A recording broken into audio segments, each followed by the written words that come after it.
You know, interesting, Emerald, because the State Department's talking points resemble those from Linda Thomas-Greenfield, the UN ambassador as well, which are eerily similar to the talking points we hear from the Chinese government at UN official meetings and the Human Rights Commission and things like that.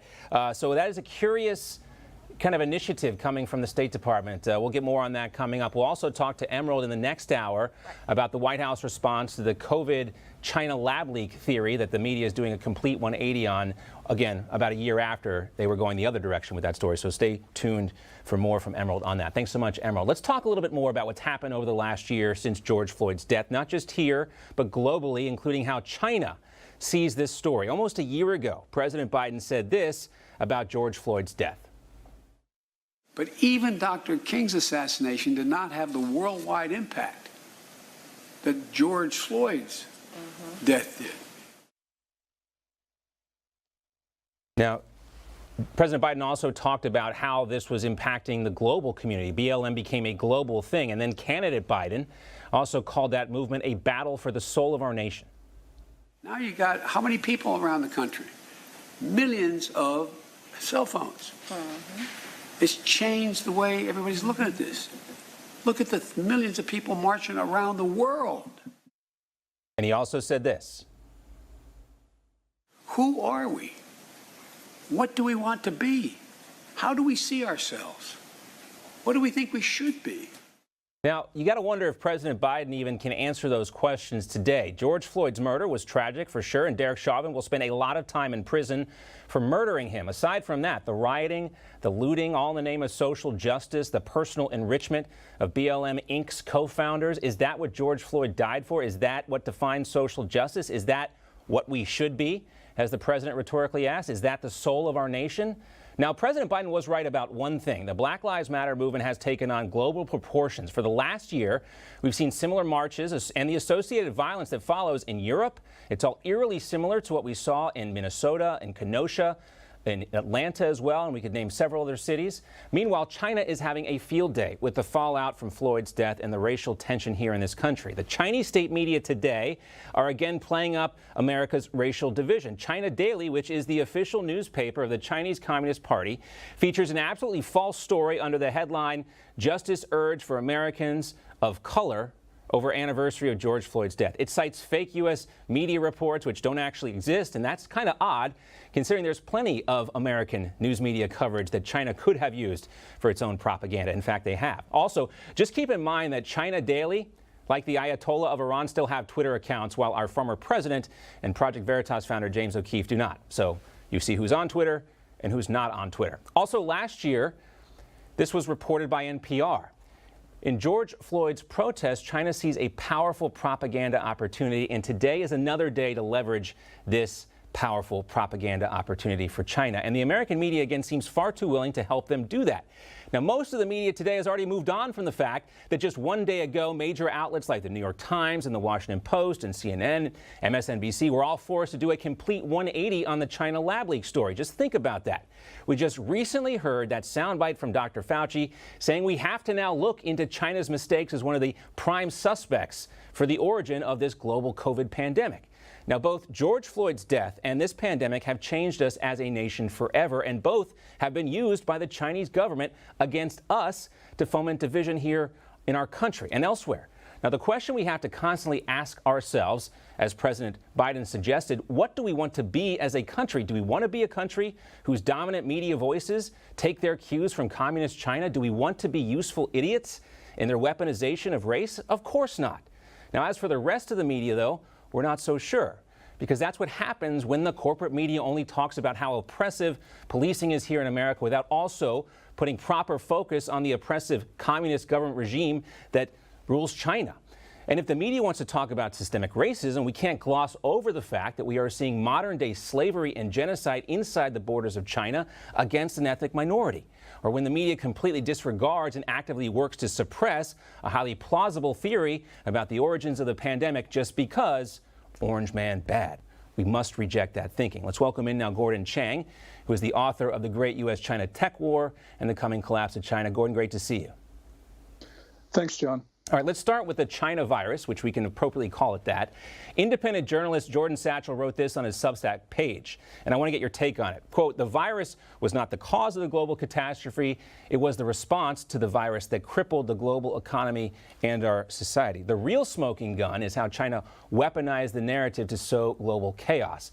And Gordon, so much of the media bit down hard on the bait from China, hook, line, and sinker. Yeah, it certainly did. Well, first of all, we got to remember that whatever the origins of this disease, Xi Jinping, the Chinese ruler, took steps to deliberately spread the COVID-19 beyond China's borders. And then, as you say, they weaponized the propaganda.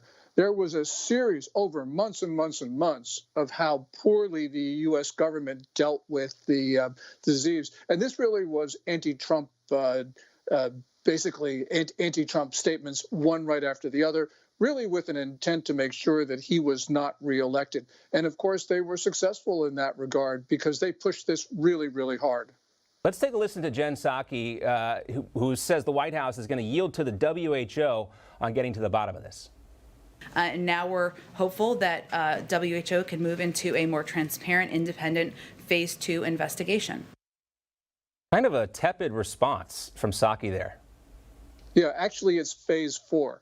There have been 3 WHO missions to Wuhan since this disease started.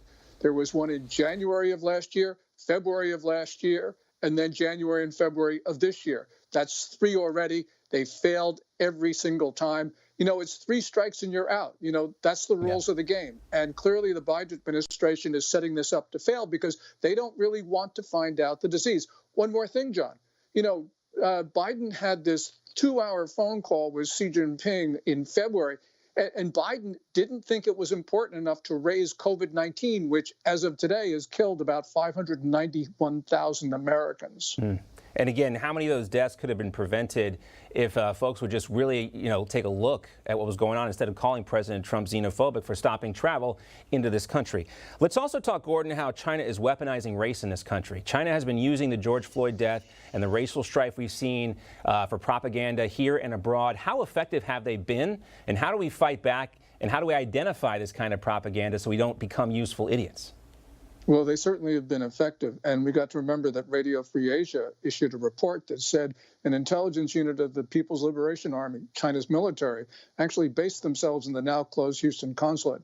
And from there, they were using big data and artificial intelligence to identify Americans likely to participate in Black Lives Matter and Antifa protests. And then they sent them via TikTok videos on how to riot. Also, you showed that graphic about who was on Twitter and who was not. Yeah. Well, there's somebody called Chen Weihua, who is the European bureau chief of China Daily. He was on Twitter even after October 18th of last year when he sent out a tweet which actually urged Americans to throw petrol bombs on American streets. That is an act of war. So, and that guy was on Twitter. He was not deplatformed for that tweet. It's astounding. Gordon, when you hear about this stuff and the double standards that apply, and then, the consequences that result and China clearly understands soft power, and so we have to call out this Chinese culture war on our shores. Now, here's a case in point. If you're a Hollywood actor, whatever you do, don't call Taiwan a country. Here's WWE star John Cena apologizing for doing just that. 你好，中国，这是叫西娜。我必须说，现在在速度与激情中，我做很多采访。All right, and we'll spare you the rest because I don't speak Mandarin. Gordon, I know you understand what's going on here. But this is the same face I used to make when I would get in a lot of trouble with my parents. So obviously, John Cena, as some people are calling him now, spelled like X-I-N-A, but like President Xi here. But what is he doing, and why was this such a big deal? Well, actually, you didn't show even the worst of it because he goes on and it actually gets more craven. He is trying to promote Fast and Furious 9, F9. And he gave an interview to Taiwan media where he called Taiwan a country. And so Chinese media then got really upset. And the clip that you showed is from Weibo, which is the Chinese social media platform, where he's apologizing to China and the Chinese people and saying he's very, very respectful of China and the Chinese people. This just shows the power of China to intimidate. And we, of course, allow this to happen because we're Americans and oblivious. But really, this is wrong. Right.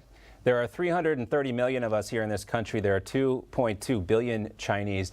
They want that audience, and they're willing to do and say almost anything to try and reach that audience. But we got to call it out for what it is. Gordon, thank you for always doing that and joining us as well on these two topics. Very important stuff. Well, thank you so much, John. Always a pleasure. Hey, I'm Rob Finnerty. Thanks for watching. If you enjoyed this video, please join the conversation in the comments below. Don't forget to subscribe, too. Hit the bell icon to be alerted to breaking news. And remember, there's a whole lot more on Newsmax TV, America's fastest growing cable news network. Newsmax TV, where real news for real people.